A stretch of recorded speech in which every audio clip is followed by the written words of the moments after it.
गुरुदेव आश्रम मथुरा जाते होंगे आप, तो मंदिर में दर्शन दीदार के बाद मंदिर के ठीक पीछे बनी बाबा जी की समाधि का भी दर्शन करते होंगे।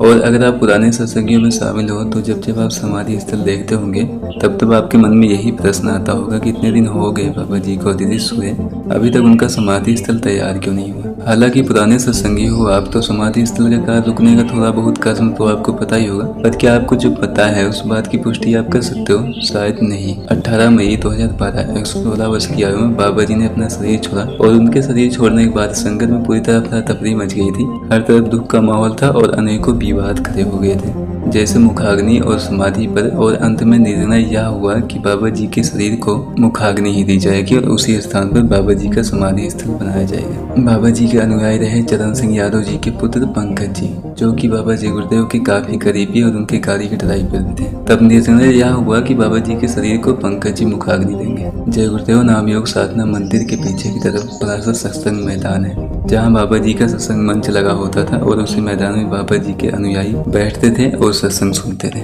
वही मैदान मतलब उसी जमीन में बाबा जी के शरीर का दाह संस्कार किया गया और कुछ समय बाद उसी स्थान पर बाबा जी की समाधि का कार्य प्रारंभ हुआ, जिसका मॉडल शायद आपने देखा ही होगा। कुल 5 मंजिल का निर्माण होना था, पर 3 का ही निर्माण हो सका क्योंकि मथुरा वृंदावन विकास प्राधिकरण यानी MPTA ने रोक लगा दी थी, क्योंकि समाधि के निर्माण के विषय में कुछ लोगों ने वहां रिपोर्ट दर्ज कराई थी।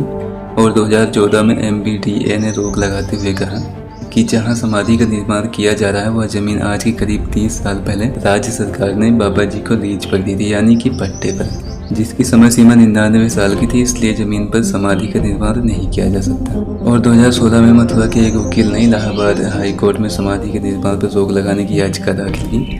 तब कोर्ट ने समाधि के निर्माण पर सख्ती से रोक लगाया, तब से कार्य रोक दिया गया है। रोक लगाने वाले लोगों के पास इस बात का क्या प्रमाण है यह तो हमें नहीं पता, पर इसका थोड़ा विश्लेषण हम जरूर करेंगे। इनका कहना है कि 2016 से करीब 30 साल पहले जमीन पट्टे पर दी गई थी।